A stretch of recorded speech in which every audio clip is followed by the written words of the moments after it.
See, Rowdy Girl was my vegan advocate. You know, I never had a vegan waving a flag with a bullhorn. You know, I never had any vegan doing that. You know, nobody was telling me what that I needed to quit eating meat. Rowdy Girl, she was the one. I don't like being lied to. And what I started seeing with my own eyes is that I've been being lied to. I started watching, and then all of a sudden, a river full of tears started flowing from me. I couldn't believe how horrible these animals were treated. I still, to this day, just some days, y'all, it would be real easy for me to be one of those people that hates humans, misogynist. Because of what I know, I don't know why I'm a human. You know, I think God screwed up, and you know, either that or He made me a real loudmouth for a real purpose.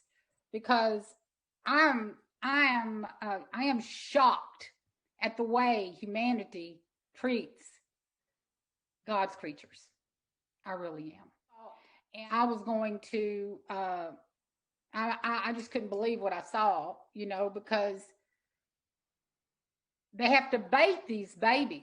You know, the trailer would sit in the middle of the pasture, and he would put, you know, sweet feed in that trailer and a chain across the back end where the door opened, so that only the babies could get in and the mamas couldn't. You know, the big cows, the big steer and all, they couldn't get in, but only the babies, you know, about 6 months old, could get in there. And after 3 or 4 days, you know, when they get used to going in there, there'd be, you know, 5, 6, 7 of them in there.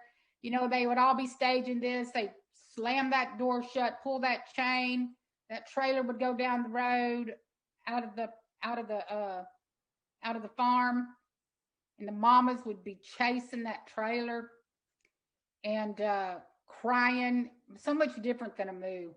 It's a wail. It's a, you know, it's unlike anything you ever hear, because it's a mother that's screaming to high heaven for her baby. And that trailer would turn up the road. We had 1.5 miles of frontage, and those mama cows would just take and go up that fence line screaming. Those babies were just clamoring to get out, tears bursting out of their eyes. And let me tell you, that broke me. First time I saw that, I stood in the middle of that pasture, and my mouth was dropped open, and I was crying, and I was like, how do we do this? How can we do this? See, we're programmed to eat animals. It's a program. It's a program, I mean, and it's a good one.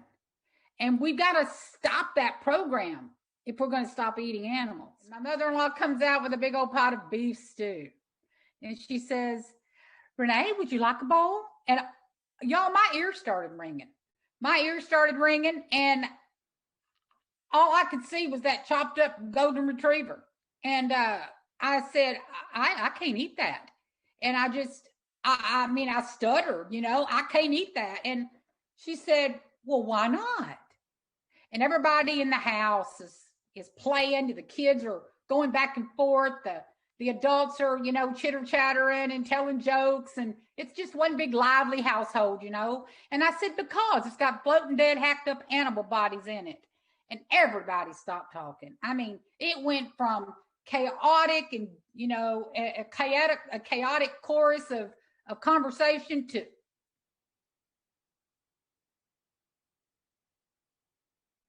and my mother-in-law said, what? And in the dead silence, I said, because it's got floating, dead, hacked up animal bodies in it, I can't eat that. And everybody looks at me like, opens their mouth and, ugh. And my mother-in-law says, well, Renee, you can pick it out. And I said, no, ma'am, there is no more picking it out for me. That was the end, the moment I went vegan. And it was a spiritual awakening. All I know is that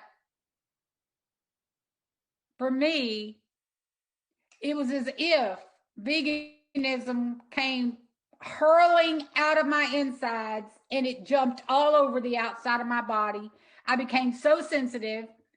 I went home, started taking every bit of the meat out of the house, and, I was like, get this out of here. I don't want it in here. I don't want it in here anymore. If you're going to eat animals, you're going to eat them out there. We're not eating them in this house.